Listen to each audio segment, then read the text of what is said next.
So you already have the idea of moving abroad, studying, either for study or for work. So what is the next thing? How am I going to survive at that place?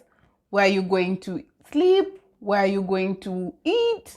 What are you going to eat? What am I going to use for transport and all that? So stay tuned to the end of this video as I explain to you the cost of living of a student studying in Russia.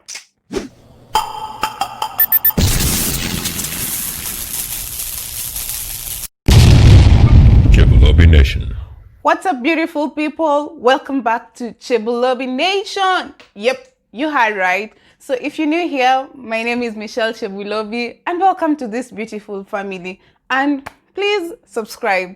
So I saw you guys liked the previous video I did about Russia in general. And I saw in the comment section that most of you suggested I do a video about the cost of living in Russia. So whomst am I not to obey you guys? So if you have any idea of videos you like to see in my channel about Russia, studying and living, anything, just let me know and I'll think about it, consider all of them, and probably do a video about it.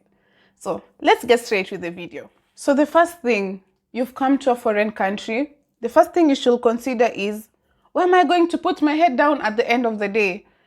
So there's one, maybe you have relatives here. Fine and good. So there are other options, apartments and hostels. So for a student, the options we have are the three. So for the hostels, they're quite accommodating, but if you like your privacy, I wouldn't advise you to go with that. But there are hostels where it's like a person per room, but of course it's expensive. But for the moderate hostels, most of them pay around $500 per year, which is quite affordable to think of it. Yeah, like 50,000 Kenyan shillings a year for like, and their kitchens, general kitchen. I think I'll just insert a small video so that you guys can see what I'm talking about.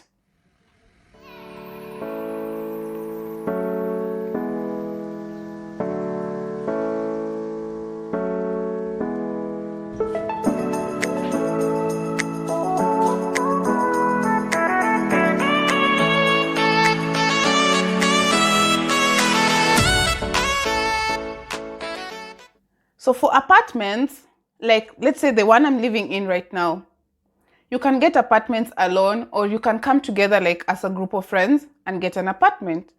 So for apartments, they range about $300 a month to as much as you want. So apartments in the center are quite expensive compared to the ones like further away from the main city center. Because of course, like distance and stuff, but for students, advisable you stay in the center because that's where my school is. I can walk both ways from my house to my school, from both campuses. Yeah. And the good thing about the apartments here is that they come fully furnished with beds. Some of them come even with utensils, TV and everything. So the more money you have, the better the apartment you'll get. And yeah, life goes on. Well. After you've put your head down, the next basic need, food. What am I going to give this stomach of mine? And the African in us, we like eating. No cap. So for food, if you have the money or you don't know how to cook, please just learn how to cook so that you can be able to save your coins. Like I know people who came here who didn't know how to cook at all, but right now, Chef Ali kando nakwambia. So food, you can eat in restaurants. We have these restaurants, we call them stalovayas, where you like eat home food but at cheaper prices. Like let's say you can get a good plate of meat, vegetables and starch at around 150 rubles. That's around $2. A good balanced meal. But for us Africans, the problem we have is that they don't have most of their spices and food. So you have to carry them from home. But you can actually work with what is here. You can go to the main market, buy vegetables, buy like the rice and just make your own food. So let's say for a food budget a month, $50 to $100 depending on your appetite. Yeah, your appetite is what will determine what you eat and from the country you're from. So you've put your head down, you've eaten. So how am I going to move around the city? That's the next question. Yes. Means of transport. We have to like move around the places, go to school, go for shopping and go for that. And we have different kinds of transport, which is kind of good because I got to experience all that. So from the buses, trains, metros, taxis, marshrutkars, tramways, yeah, all of them. For transport, it's kind of standardized because, yeah, that's how like they run things here. It's 25 rubles per ride. Per ride, I mean, anywhere you go, the fare is constant, like within the city. No matter the distance, from you just enter a bus, you'll pay 25 rubles. That's around 40 Kenyan shillings. Yeah. But good thing, they introduced things we call bus cards.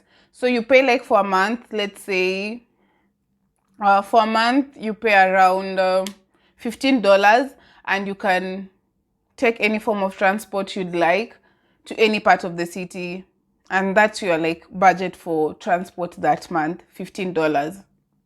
Don't you think that is affordable? And the taxi prices are kind of good because it's the distance. It's not this thing that these people do, like they just shoot taxis. Nah. The apps you use like Yandex, Uber and all that, you get your taxi. It depends on, or well, if you can afford a car, why not? Another very important thing that people tend to ignore is the medical system in a country. Trust me, it's very, very, very important to know about that because you can get sick. People actually die. Like it's not a joke. So for the medical systems, the hospitals are kind of good. And for like us, our school, you have to get the medical insurance. I think for any school, like any foreign school, international school, the foreign students or all the students have to get medical insurance. So for the medical insurance, it goes for around $50 a year. When you get sick, you can go to any hospital, any ambulances, and their response is actually so fast. Yeah, they're quite managing the situation, the corona situation around. That's why like we are going to school and doing all that. So for other stuff like partying, hanging out with friends, of course that's an extra budget. It depends with the person. Like how often do you go out? How often do you eat out? The clothes you buy, all depends with the person. So that you like have to budget yourself from the allowance you get a month. And then don't forget the other small stuff like visas, like anything can happen, registration. So you kind of have to have a little money for such expenses. Yeah.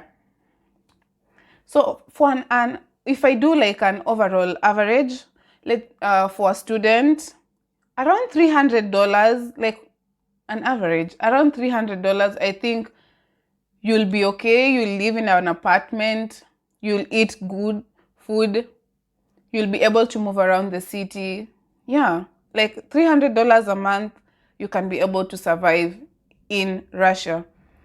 Okay, let's not confuse. I live in Volgograd. So the cost of living in Volgograd and the cost of living in big cities like Moscow, totally different. Because there, of course, life, it's like they're living the European lifestyle. But here it's kind of a little bit low. So if I get to know about the cost of living in Moscow, it's kind of high. That's why I'm here. Somewhere I can afford, well, So the cost of living in the big cities is kind of higher compared to here. Yeah.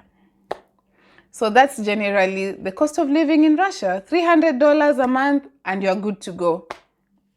So thank you so much for sticking to the end of this video.